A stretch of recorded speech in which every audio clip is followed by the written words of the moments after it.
Da skal vi se litt på hvordan man kan lage linjer i InDesign. Det høres kanskje litt unødvendig ut, men hvis vi ser på D2-magasinet her, så har vi bildet av en linje med noen prikker og en litt større prikk i enden. Altså det er jo interessant. Vi ser også mellom spaltene at det er noen prikkete stolper, og her er det en langprikkete strek under en overskrift til en faktatekst. Det var litt snertent. Det må vi vite hvordan vi skal lage.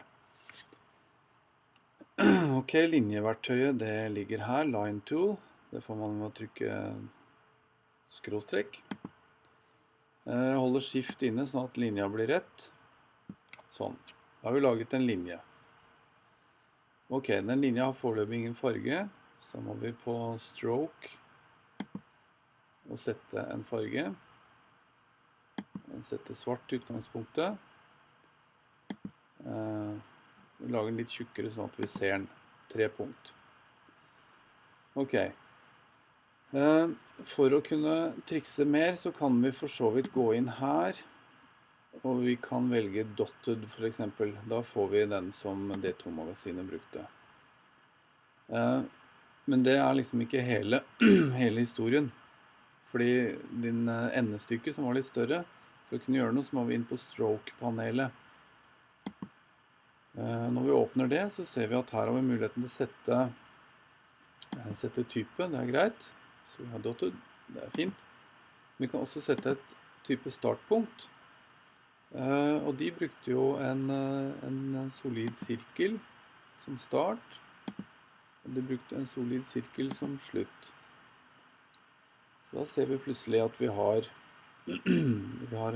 satt opp noe lignende det de hadde. Skal vi se. Litt mindre. De hadde en annen farge også. Men jeg kan ta rød da, bare sånn at vi har gjort det. Ok. Da har vi de linjene her. Og så var det en som var litt mer langstrakt. Hvem kunne det være da? Det var dash da. 3 og 2, 4 og 4. Nå husker jeg ikke om det var like lange, men la oss se. Legger den i svart. Det kan hende at det var noe sånt nå. Da har vi de. Og så var det de mellom spaltene.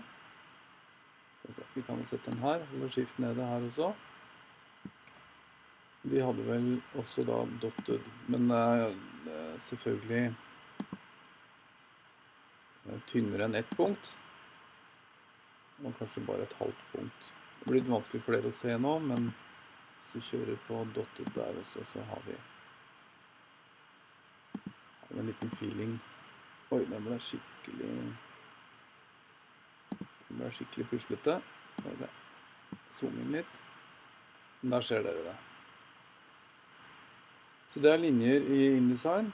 Stroke-panelet er kjempeviktig. Der har dere kontroll overalt. Linjer.